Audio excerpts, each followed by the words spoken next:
Welcome back, everybody. Today's recipe is for two different kinds of empanadas: ground beef filled empanadas and guava cheese empanadas. Today we're going to focus on how to make the empanada dough.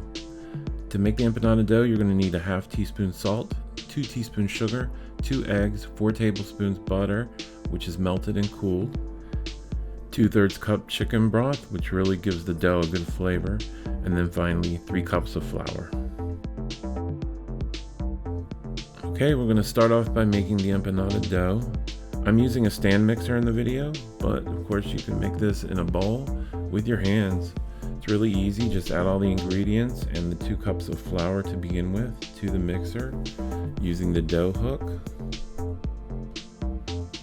I don't add all the flour initially in the beginning, and that's for control. We can control the dough texture by adding the last cup of flour, and if it's too sticky we can add a little bit more in the very end.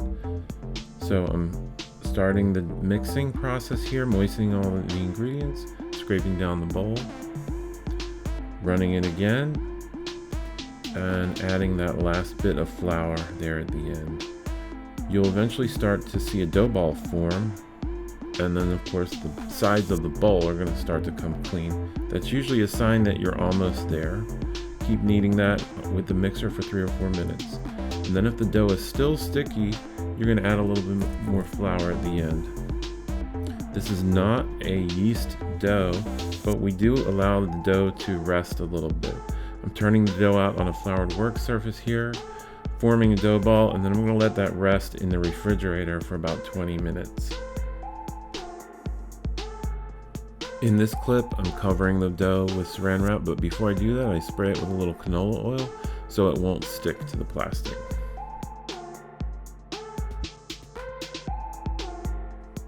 After the dough is refrigerated, I take it back out and I'm going to cut that dough ball into 2 pieces. It makes it a little more manageable. We're going to roll this dough out and start to cut out discs with the dough.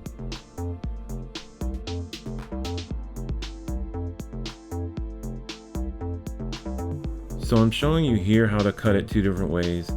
If you have a pastry cutter, you can use that, or like I'm using here, a little Pyrex bowl is good enough to cut that.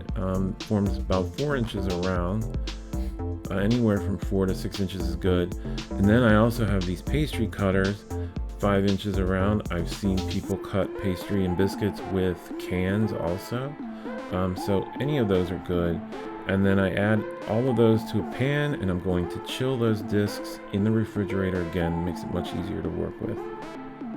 So the first batch of empanadas, I'm using ground beef mixture called picadillo. We're going to roll out the discs. After they come out of the fridge, they might have shrunken up a little bit, so just roll them out a little bit. I do this kind of not perfectly round but oblong shape when I roll them out. And then I add a couple spoonfuls of the ground beef mixture to the center, and then I fold over the dough. I'm going to show 2 different ways of crimping.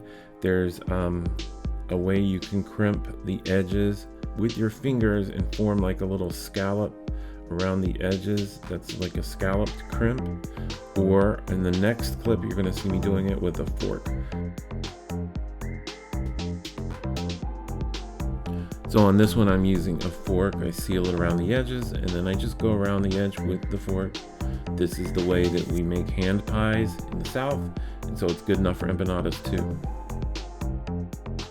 Next up, we're going to bake the empanadas. We're going to brush them with egg wash. It gives them a nice brown color after they've baked. Egg wash is just 1 egg with a splash of water, and you use a fork to mix it up. Brush it, not too liberally. I always dip the brush and then scrape it on the side. And you can bake those for about 25 minutes in a 350 degrees oven. Allow them to cool for about 30 minutes. You see how nice and brown they are. And then I serve them with mayo ketchup. That's my favorite. Next up, we're going to do the guava and cheese empanadas. Guava cheese empanadas require some special ingredients. You have to buy the guava paste, which comes in a little brick, and the queso blanco, which you can find in the Caribbean aisle or the international section. If you can't find queso blanco, you can use mozzarella, shredded mozzarella also.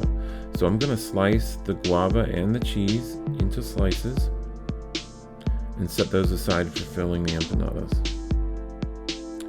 Guava and cheese has a really good flavor. You get the saltiness of the cheese and you get the sweetness of the guava, and there's just something special about that combination. So here I'm rolling out the disc, I'm adding the slices to the empanada, folding over and crimping, and getting ready to bake.